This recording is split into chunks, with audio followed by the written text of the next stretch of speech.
Bonjour et bienvenue à notre émission de littérature, le livre à la portée des mots. On est présentement et depuis le début de la saison à la bibliothèque de Dolbeau-Mistassini, secteur Dolbeau. Et puis, on va parler encore de littérature cette semaine, mais sous un angle différent. On va parler de nos auteurs préférés ou certains de nos auteurs préférés, parce qu'il y en a tellement à un moment donné qu'on fallait faire des choix. Et c'est ce qu'on a fait. Moi, Pierre Turcotte, ainsi que mes deux panélistes.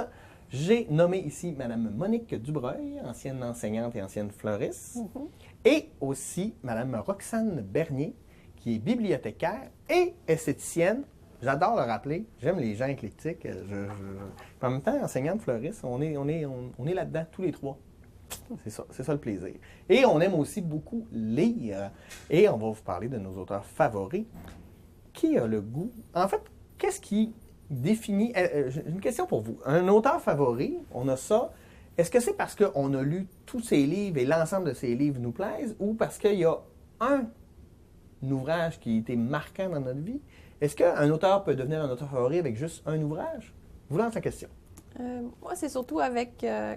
en disant, mettons, cet auteur-là, on ne peut pas se tromper. Ouais. Moi, c'est comme ça qu'un Peu importe ce qu'il auteur... va écrire, chaque fois qu'il va sortir Ça va quelque toujours chose, être bon, ouais. tu as l'impression que... Tout ce qu'il écrit, la façon qu'il écrit, c'est les tournures de phrases et tout ça. C'est vraiment ça qui va déterminer pour moi un auteur favori. C'est vraiment que peu importe ce qu'il va sortir, qu'il va écrire, je sais que ça va être bon. OK. Pour vous, Mme Dubreuil? C'est sensiblement la même chose. C'est pas un gros risque de relire quelqu'un qu'on aime. Arrive quelquefois une exception. Des fois, j'ai l'impression que ça doit être très difficile de soutenir le rythme. Oui. De la pression de aussi. toujours être bon. Ouais. Mais en général, quand on décide qu'on aime bien, je pense à André Makin, entre autres, tout ce qu'il fait, c'est jamais, il n'en sort jamais assez. Là.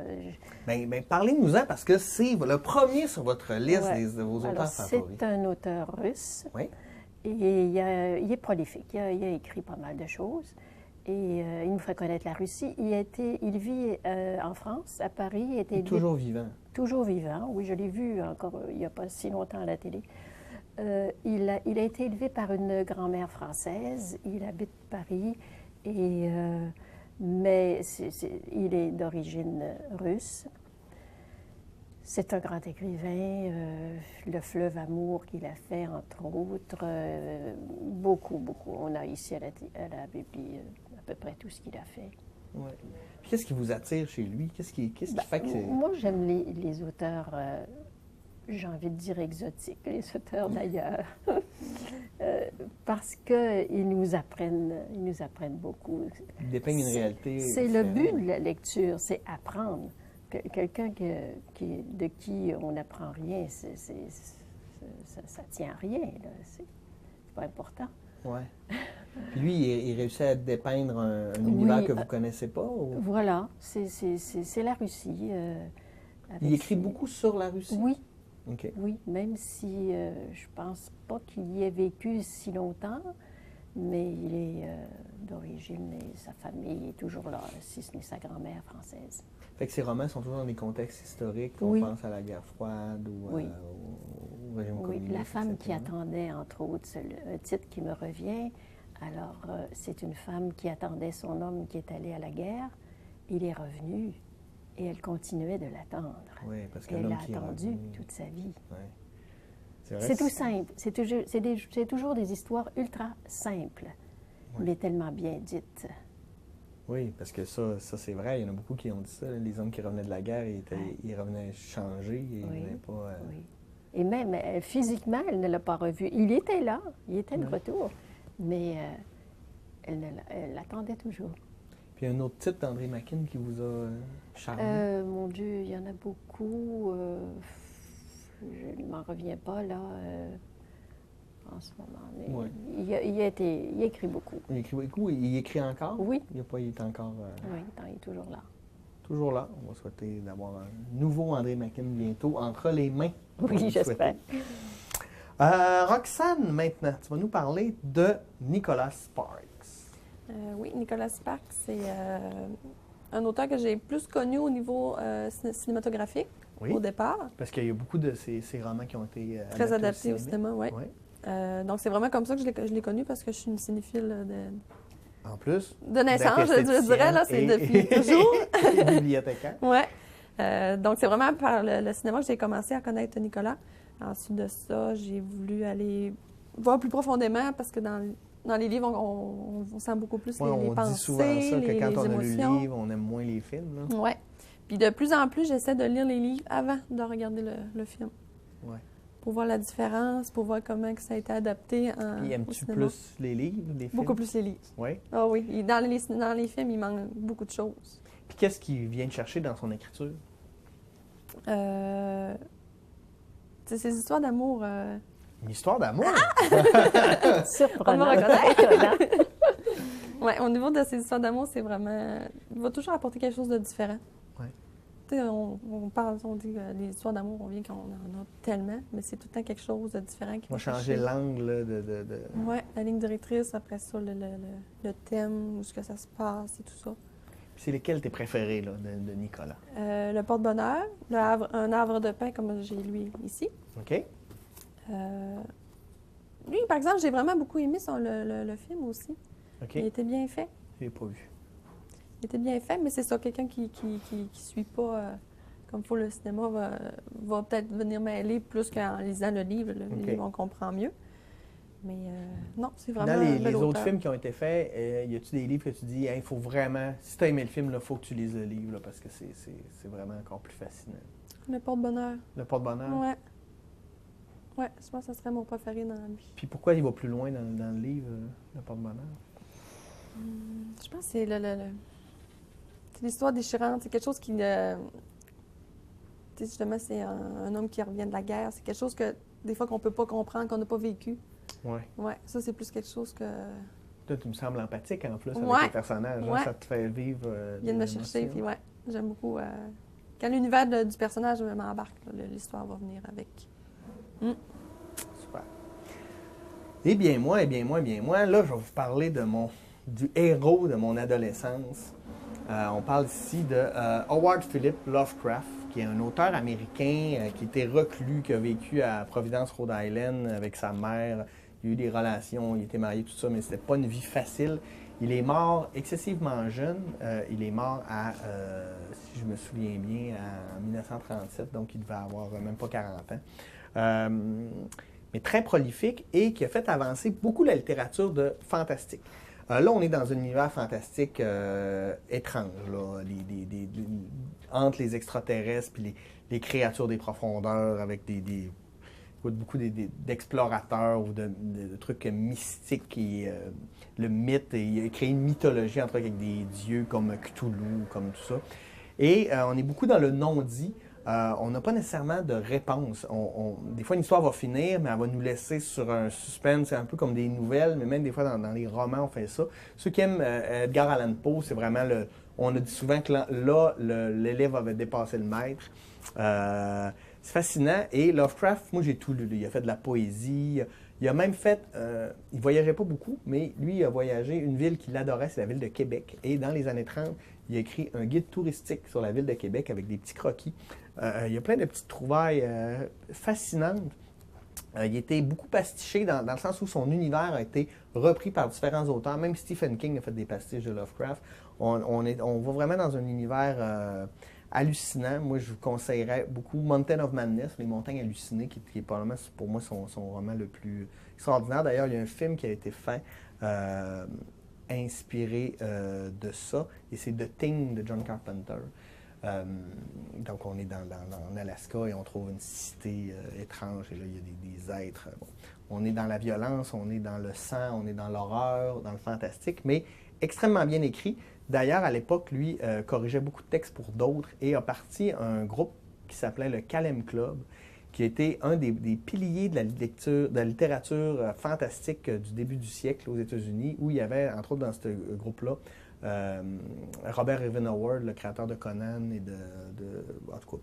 Et ils se retrouvaient et écrivaient et ont beaucoup aidé à partir avec des gens comme Asimov aussi, des revues de littérature fantastique comme Weird Tale, Amazing Story, des trucs de science-fiction. Fait que ça a été, pour moi, c'est un auteur important dans l'univers. Bon, on peut pas aimer ça, là, parce que c'est hyper descriptif et très dégoulinant, mais il y a le don d'arriver à nous embarquer et surtout dans le... Je vais mettre dans mes envies. Oui, mais pour vrai, là, si tu aimes le fantastique, là, tu vas voir au niveau littéraire, là, c'est peut-être un peu plus aride, mais quand on embarque là, dans ces descriptions, tout ça, c'est assez fascinant. Puis il y a beaucoup de films qui ont été adaptés de ces romans. Je pense à Le Réanimateur ou des trucs comme ça, mais ça reste soit des films d'horreur. C'était ça pour ma lecture d'adolescence. Il y a longtemps que je n'en ai pas lu parce que je me suis tapé ça il y a longtemps, mais ça m'a toujours marqué.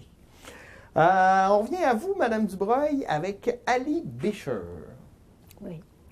Alors, Ali Bécher, c'est un auteur tunisien. Okay. On est encore à l'extérieur, hein? Vous aimez les auteurs étrangers? Oui, comme je disais tantôt, j'achète plus ou pas de livres ici, mais quand je vais à l'extérieur, j'essaie de rapporter des livres d'auteurs de l'endroit.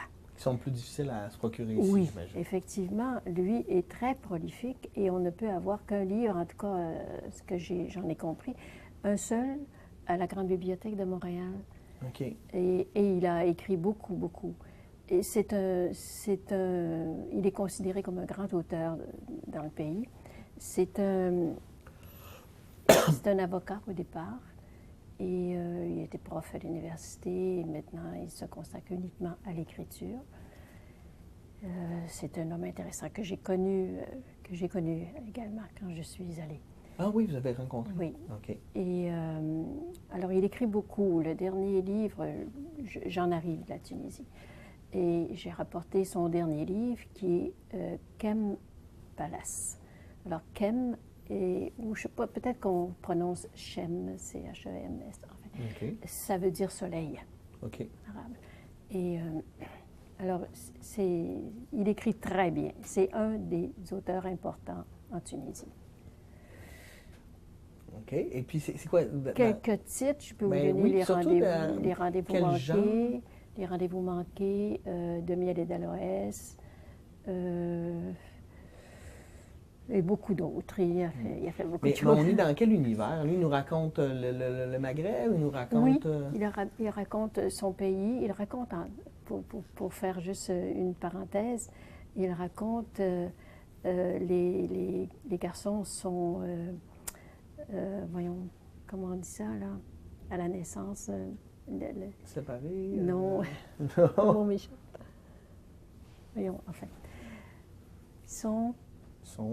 Les Juifs, les petits garçons, ils sont... Ah, ils sont circoncis. Ils sont circoncis. Oui. Alors, les Juifs sont circoncis à la naissance, mais chez les Arabes, ils le sont vers 6 ans. 6, oui, c'est terrible de penser chez les différents. Alors, il raconte cet épisode de sa vie, que sa mère, ses parents avaient organisé une grande fête. Tous les voisins, les parents, les amis étaient présents, et c'était la fête, mais... Lui ne savait pas la raison de cette fête. Okay. Et c'était la circoncision. Alors, à un moment donné, le monsieur, parce qu'à l'époque, c'était les barbiers qui faisaient la chose. Et alors, il a pris le petit garçon et il a fait. Et il a dit, en conclusion, c'était ma première trahison de femme. Ma mère ne me l'avait pas dit. Ouais. Alors, c'est un peu toujours dans ce sens-là, le milieu... on revit la culture avec les angoisses et ouais. la vie. Ah oui, c'est fascinant. Ça donne le goût de lire, en tout cas. Oui. Et ce serait à souhaiter que ces livres viennent ici, soient en circulation ici. Voilà. Ouais. Ali Bécher. On dit Béchir à l'arabe, mais ça s'écrit Bécher. OK. Parfait. Merci. C'est intéressant. Roxane, tu vas nous parler de Colleen Hoover, dont tu nous as déjà parlé d'ailleurs dans une émission précédente.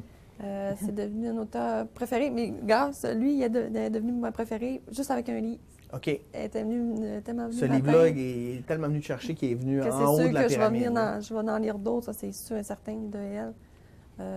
Oui, je pense que c'est elle, mon auteur préféré à venir jusqu'à date. Pourquoi? Encore là, son écriture, sa façon de tourner les choses, ses thèmes, les thèmes de ses livres, c'est souvent des choses qu'on qu'on a pas l'habitude de vivre. Là, que justement, là, son dernier tome que j'ai lu, c'est un sourd. Donc, Oui. c'est sûr que c'est complètement différent. Là. On Ouais. ne s'attend pas à ça. Puis, est-ce qu'elle a écrit beaucoup de livres? Présentement, ils sont plus en anglais. OK. Donc, je vais essayer. C'est quand même récent. OK. C'est dans les C'est dernières une années. découverte Oui, c'est ça. récente, là. C'est dans les dernières années qu'elle a écrit en anglais. Donc, Mhm. ça va être traduit prochainement. OK. Que je vais vérifier ça. Puis on est toujours dans l'histoire d'amour. De Colleen Hoover, je pense que Ouais. oui. Pas mal. pense Contemporain que oui. aussi. Oui. On va chercher... On va te faire pleurer encore. On va lire ça l'été. On va lire ça l'été pour se faire pleurer encore. Oui. D'accord, c'est intéressant, c'est intéressant. Moi, je vais vous parler... Écoute, là, c'est un peu un mix. J'ai un peu triché que c'est pas un, mais deux auteurs. Mais qui ont... Alexandre Poussin et Sylvain Tesson. Ce sont des voyageurs qui repoussent les limites de l'aventure, en fait. Eux, dans ce livre-là, ensemble, ils ont décidé de traverser l'Himalaya à pied. Pour 5000 km, ils ont voyagé à pied. Fait que durant ça, c'est le rythme, parce qu'à pied, on rencontre des gens différemment, mais surtout, on va rencontrer la nature, les gens que tu rencontres, on prend le temps de les rencontrer, etc. Et ces gars-là, tout ce qu'ils ont écrit, c'est fascinant, parce qu'ils ont écrit 2 livres ensemble, celui-là, puis un où ils ont fait le tour du monde à vélo avec 1000 $. Et ensuite de ça, ils se sont séparés, si vous voulez. Alexandre Poussin a écrit écoute, c'est 2 briques épaisses comme ça s'appelle Africa Trek, où il est parti du Cap en Afrique du Sud avec sa blonde. Ils sont montés à Jérusalem, à pied, sans jamais payer ni pour un restaurant, ni pour un hôtel, avec que rencontrer les gens. Et à la fin, elle tombe enceinte. Ça lui a pris 3 ans de faire ce périple-là. C'est 2 énormes briques, mais c'est extraordinaire. Sylvain Tesson, lui, a fait beaucoup d'autres voyages à pied aussi. Quand ils ont construit un immense oléoduc entre la Russie et la mer Méditerranée, lui, il a suivi le trajet de l'oléoduc à pied pour voir comment ça avait changé la vie des communautés qui étaient autour. Il a fait un livre aussi, L'Axe du Loup, où il part d'un ancien goulag soviétique et va se rendre jusqu'à la mer Indienne, l'océan Indien, en fait, à pied, à travers l'Himalaya, le désert de Gobi, pour voir si on s'évadait des goulags à l'époque soviétique. C'était le seul chemin pour se sauver, c'était par là. Fait qu'ils font tout ça. Et le dernier, Sylvain Tesson, il dit « J'ai trop voyagé, je me suis trop déplacé. » Fait qu'il s'est loué une cabane, une isba. Il s'est acheté, en fait, une isba sur le bord du lac Baïkal, en pleine Sibérie. Et il dit « Je vais aller passer là-bas 1 an tout seul à écrire. » Et encore là, il dit « Là, c'est le rythme qui est complètement différent, la folie qui arrive. » Il aime, c'est ça, c'est des gens qui aiment voyager, mais qui t'apportent à travers leur récit, leur voyage, dans des univers, dans la rencontre des gens et le rythme aussi, le temps. Parce qu'aujourd'hui, on part, on fait, écoute, en 1 semaine, on fait 12 villes, puis là, finalement, tu es tout le temps sur la route, puis finalement, tu vois rien, ou tu rencontres personne, tu as vu plus 2-3 photos. C'est complètement le contraire de ce qu'eux nous proposent comme voyage. Puis moi, c'est la manière que j'aime voyager. Là, beaucoup, c'est les descendants pour moi de Nicolas Bouvier, là, donc je vais reparler sûrement dans une autre émission parce que c'est un autre de mes Parce qu'au auteurs niveau de la préférés. rencontre, je pense que c'est ça qui fait le plus voyager. Moi, je trouve que le voyage, c'est pas prendre des photos à travers en avant des édifices, mais c'est les gens que tu rencontres. Voilà. Et effectivement, quand les gens te racontent leur voyage, souvent les meilleurs moments, c'est la fois où ils ont rencontré quelqu'un, qui ont Oui, parlé, qui sont absolument. allés dormir dans une ferme. Oui. Une amie qui revient de passer l'été en France, puis son moment, c'est des gens qui l'ont emmené dormir dans une grotte. Mais tu fais « Wow! » Mais c'est ça, c'est des choix. inattendu complètement. C'est inattendu, mais c'est là, je pense, que c'est le voyage qui nous... c'est pas nous qui faisons le voyage, c'est le voyage qui nous fait, en fait. Mais malheureusement, la plupart des gens s'en vont dans un hôtel confortable, n'en bougent pas, n'y voient rien, prennent aucun contact. C'est pas ça, voyager. Bien, moi, j'appelle ça des vacances. Tu sais, oui, mais je pense que c'est honnête. Ouais. Tu veux aller dans un resort 1 semaine, faire juste de la plage puis de l'eau, OK, mais c'est pas un voyage. On est en vacances. Voilà. Mais un vrai voyage où là, on va être confronté, on va rencontrer des gens, ça, c'est... Ça te laisse des souvenirs. Ça dépend des gens, si on soif d'aventure, soif de Oui, connaître exactement. l'histoire aussi. Il y a Puis, des gens qui vont voyager juste pour relaxer, avoir c'est rien ça. à faire. Mais des fois, c'est confrontant aussi. Là. Moi, je me rappelle d'une soirée à Kiev où je dormais dans un endroit... J'aime mieux pas y repenser. C'est ça. Mais ça, c'est la vie. OK, on va continuer avec vous, Mme Dubreuil, avec Yasmina Khadra. Alors, c'est encore un auteur maghrébin. Oui, Il est algérien, je crois. OK. Alors, Yasmina, c'est un nom féminin. Oui. Il a pris ce pseudonyme parce qu'à l'époque, il avait quelques problèmes au niveau de l'armée. Il était dans l'armée, lui. Alors, c'est l'armée obligatoire, le service militaire obligatoire. Voilà. Alors, mais c'est un homme. Oui, c'est un homme. Et tu parlais dans une émission précédente d'une rencontre. Je l'ai déjà vu à un salon du livre à Montréal. OK. Et il m'avait fait une signature. Alors, entre autres, autobiographique, il a écrit L'Écrivain, qui est un livre... C'est sa vie. Oui, tout à fait autobiographique. Et beaucoup d'autres choses. Mais c'est toujours très dur. C'est pas facile à lire, c'est dérangeant. Mais... à cause de la société algérienne oui, qui est confrontante? Oui, et de la vie, et les obligations, l'armée. C'est très dur. C'est un auteur... mais il est prolifique aussi. Lui a écrit beaucoup de choses. Quoique dernièrement, il me semble que je n'ai pas vu... mais il est à suivre. Il est sûrement en train d'écrire quelque chose. Peut-être. Ouais. J'espère. Puis on est toujours dans les thématiques. Ça se passe souvent en Algérie, puis c'est Oui. des thématiques très humaines. Oui, où ça se passe toujours oui, chez lui. J'ai jamais lu, mais je suis vraiment fasciné. Moi, j'ai un de mes meilleurs amis qui est algérien et puis qui m'a parlé beaucoup de son pays de manière extraordinaire. Il connaît certainement cet auteur. Oui. Ouais.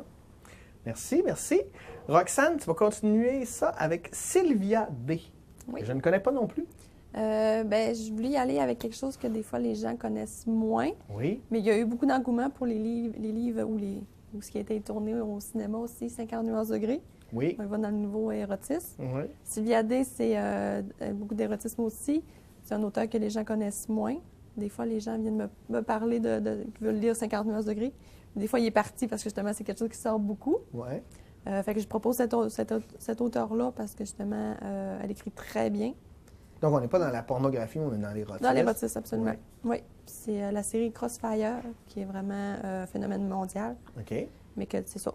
On a comme axé plus la vision sur 50 nuances degrés parce qu'ils ont fait le Là, on film. est encore dans une histoire d'amour, Oui. mais plus du côté peut-être sexuel. Encore des relations un nouveau dominant et... dominé. donc, Un classique de l'humanité. Oui. Donc, c'est Qu'est-ce ça. qui Je est- voulais apporter Ouais. cette nouvelle auteure-là pour que les gens la découvrent parce qu'elle écrit super bien. Oui, c'est ça, c'est son style littéraire Ouais. qui est très C'est bon. une jeune femme et je pense qu'elle est dans la 30 ou quarantaine. Donc, Puis il y a eu des critiques ou des gens qui sont élevés un peu contre 50 nuances degrés en disant que c'était bien misogyne, puis que si c'était pas un millionnaire, puis que c'était un gars qui était sur le bien-être social, il serait fait arrêter pour agression, ou je sais pas. Est-ce qu'on est encore dans ce rapport-là un peu est-ce qu'on respecte la femme? Moi, c'est toujours ça là-dedans. Parce que alors, comme dans 50 nuances degrés, elle aurait pu se sauver en courant. Oui, mais elle décide de Ce rester. que la plupart auraient fait, probablement, parce que c'est du nouveau, c'est du inattendu. Donc, Mais c'est dans l'esprit humain, des fois, on veut aller voir jusqu'où ça peut nous mener. Ouais. Mais tu sais, encore là, je trouve qu'il respecte quand même la femme parce qu'il donne toujours des mots pour dire que c'est assez. Puis justement, si les gens ont plus regardé le film, on voit que justement qu'il est allé trop loin puis qu'elle s'est dit c'est assez. Oui, et il laisse le choix. Ouais. Fait que je trouve que non, je trouve que dans les livres, on respecte. C'est toujours une version de la façon qu'on veut le voir aussi. Oui, là. non, mais on a une perception, là. Mais c'est pour ça, moi, je ne l'ai pas lu, là. Fait que je parle de ce qu'on a entendu, ce qu'on a vu, mais... Mais je trouve que non, c'est pas un livre qui fait un retour dans le temps. C'est vraiment du 21e siècle. OK. Super. Moi, écoute, là, ça va avoir l'air un peu absurde, mais je vais vous parler d'un de mes... Vraiment, mon auteur préféré dans le sens que c'est lui que j'ai lu le plus de livres. C'est Lonely Planet. Et non, ce n'est pas des romans, c'est des guides de voyage. Mais Lonely Planet, c'est une des seules... parce qu'il y en a plein, là, des guides de voyage, mais c'est un des seuls où tu es capable d'aller partout à travers le monde. C'est le seul qui couvre, c'est Lonely Planet. Et en français, en anglais, les livres sont récents, il n'y a pas 10 000 illustrations, mais il y a vraiment des conseils utiles pour des gens. C'est sûr que si ce que tu aimes, c'est des vacances, c'est pas le livre pour toi. Mais si tu aimes voyager, rentrer en communication avec les gens, peu importe où tu vas.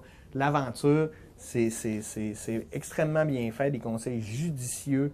Ça fait te sauver du temps. Vraiment bien. Et ce qui est intéressant, parce qu'il y a d'autres séries de livres de voyage qui, je ne dirais pas qu'ils sont malhonnêtes, mais c'est des collages d'articles trouvés sur Internet. OK. Tandis que Lonely Planet, c'est des gens qui sont allés là-bas. Ça fait toute une différence, pour vous le dire. Là, pour avoir fait. Puis j'ai voyagé beaucoup, j'en ai acheté beaucoup des livres de voyage. Puis ça, c'est une lecture que j'aime faire. Une lecture de salle de bain, là, parce que tu peux lire juste un peu, puis ça donne le goût de voyager, de découvrir. C'est fascinant. Et on a déjà terminé notre 3e émission. Merci beaucoup, Mme Dubreuil, d'avoir été les nôtres. Merci beaucoup, Mme Bernier, d'avoir été les nôtres. Merci à moi et surtout merci à vous de nous écouter. Et j'espère que ça vous a donné le goût de lire, plein de nouvelles suggestions. Là-dessus, on se retrouve la semaine prochaine avec une thématique surprise. Vous verrez ça la semaine prochaine. Merci. Au revoir.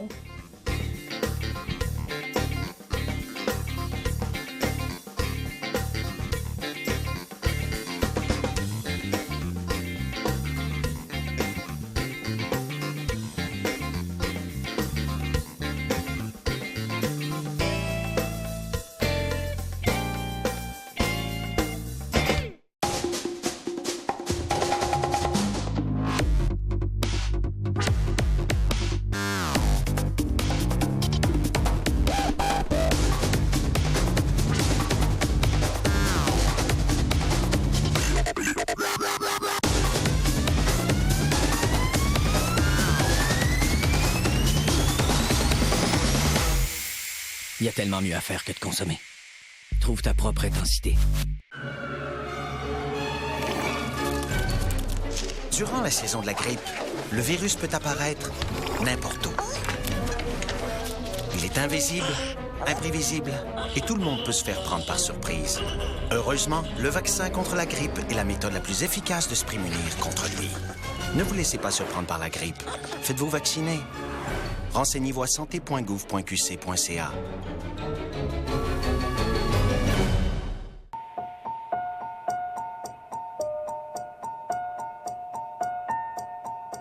Personne ne dirait ça. Alors pourquoi le dit-on à propos des gens qui souffrent de dépression? Tout comme le cancer, la dépression est une maladie. Une vraie maladie.